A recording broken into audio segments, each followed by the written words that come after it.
बेटी की परवरिश। जिंदगी किसी को किस मोड़ तक ला सकती है। एक दिन कविता अपने पति से कहती है, कौन है ये बच्ची, बताते क्यों नहीं, क्यों लेकर आए हो इसे यहाँ? कविता, ये मेरी बच्ची है। माँ पापा मेरी शादी शिवानी से करने के लिए मान नहीं रहे थे, लेकिन मैं उससे बहुत प्यार करता था। अब वो इस दुनिया में नहीं है, लेकिन सन्निका की जिम्मेदारी मेरी है। इसे मैं अपने पास ही रखूंगा। कविता ये देखकर सुनकर सन्न रह जाती है। कैसी बात कर रहे हैं आप? लोग क्या कहेंगे? मैं कैसे इस बच्चे के साथ जीवन चलाऊंगी? देखिए, इसे देखकर मुझे टेंशन हो रही है। आप इसे ले जाइए यहाँ से। मेरी भी तो बेटी है, मैं उसका हक कैसे मार दूं? दिनेश कविता को किसी तरह समझा लेता है। देखो सन्निका, ये आज से तुम्हारी माँ है, इन्हें तुम्हें माँ कहना है।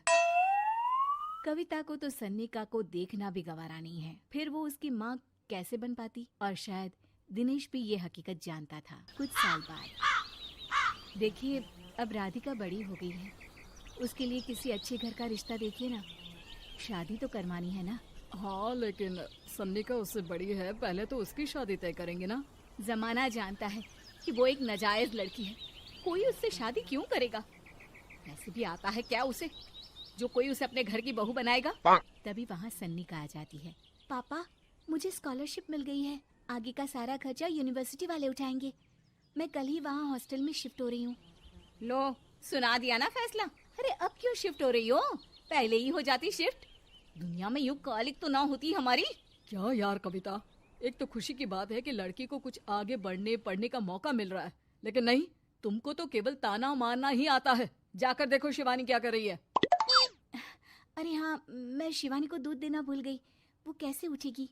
कविता को ये सुनकर गुस्सा आ जाता है। हाँ हाँ, अपनी किताबों से फुर्सत मिले तब ना। मेरी बेटी ना कुछ खाए ना कुछ पिए, यही तो चाहती हो तुम। सन्निका, जिसने कभी कविता से बात ही नहीं की थी, क्योंकि वो उसे हमेशा कोसती, वो वहाँ से बिना कुछ कहे निकल जाती है। खाना तो पूरा बन गया, अब जाकर आराम से पैकिंग करती हूँ, कल वक्त से निकल जाऊंगी। देखिए जी, वैसे तो ये लड़की मुझे एक आंख पसंद नहीं, अपने कमरे में पैकिंग कर रही है। अरे मुझसे तो कभी बात भी नहीं करती। आप साफ साफ बोल दीजिए उसे कि घर से जाएगी तो सारा काम कौन करेगा? उसकी माँ। माँ का नाम सुनकर सन्निका भी वहाँ आ जाती है। नहीं, वो कैसे करेंगी, वो तो मर गई है ना। उस मनहूस औरत को मेरे घर में याद करने की कोई जरूरत नहीं है, समझी? वैसे भी ना होते हुए भी तेरी शक्ल में लगता है कि वो हमारे बीच में ही है हमेशा से। तो ठीक है ना, जब जा रही हूँ तो क्यों प्रॉब्लम हो रही है आपको? सन्निका घर से निकल रही थी। कविता ना चाहते हुए भी सन्निका को रोक लेना चाहती थी, और वजह थी सिर्फ उसकी सोशल लाइफ का डिस्टर्ब हो जाना। किटी में कविता की सहेलियाँ कहती हैं, क्या बात है, तू परेशान सी लग रही है, सब ठीक तो है ना? क्या हुआ, उस सन्निका ने फिर कोई तमाशा किया क्या? अरे नहीं नहीं, चली गई, वो तो ऑक्सफोर्ड की कोई NGO है, उसकी स्कॉलरशिप मिली है। मेरा भाई बता रहा था कि उसका तो फ्यूचर ब्राइट है। अरे चल ना, तुझे क्या, तेरा तो पीछा छूटा उससे। अरे कैसे क्या नहीं, घर का सारा काम करती थी। इसकी छोटी बेटी को भी तो उसी ने संभाला था, याद है? उसकी छोटी बेटी का जो केस हुआ था, वो भी अपने सर ले लिया था। हाँ, तो बदले में सारा खर्चा भी तो हम लोग ही उठा रहे थे ना। और पता है, वो मुझसे बात भी नहीं करती, जैसे पता नहीं मैं ही उसके माँ के मरने के लिए जिम्मेदार हूँ। अरे खुद को क्यों दोष दे रही है? तूने जो किया शायद कोई नहीं करता। कविता को समझ में नहीं आ रहा था कि उसके साथ ऊपर वाले ने ऐसा क्यों किया। वो शाम को घर आती है। आज तो बहुत खुश होगी तुम, एक बला से छुटकारा मिला ना तुमको। बेचारी की जिंदगी नरक बना कर रखी थी। वो तो कहते हैं ना, ऊपर वाला सब देखता है। देखो, चुन लिया उसने अपना रास्ता। कविता का मन तो करता है कि वो पति को सब कुछ सुना दे, लेकिन सामने सास खड़ी होती है। ये तो है, बेचारे को खाना बनाने से लेकर घर के सारे काम करने पड़ते थे। बाहर का भी कोई काम होता तो वही देखती। अब देखते हैं घर का काम कैसे होता है।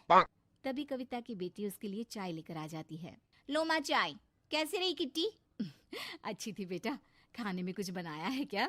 हाँ, सन्निका दीदी जैसी ही सब्जी बना दी है, आप रोटी बना लो। और हाँ, कल मैं चली जाऊंगी इलेक्ट्रिक बिल और राशन लाने के लिए। अच्छा अच्छा, पैसे मैं दे दूंगी।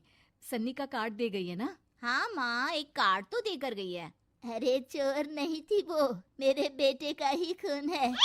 पता नहीं कितना घमंड भरा है इसमें। अरे छोड़ो ना माँ, जिसको जो बनना था वो बन ही जाएगा। अच्छा माँ, कल चलना है उसके कॉलेज में, सभी पेरेंट्स को बुलाया गया है। अब कविता तो जाने से रही, तो हम ही साथ चलते हैं। हाँ बेटा, उस बिन माँ की बेटी का है ही कौन।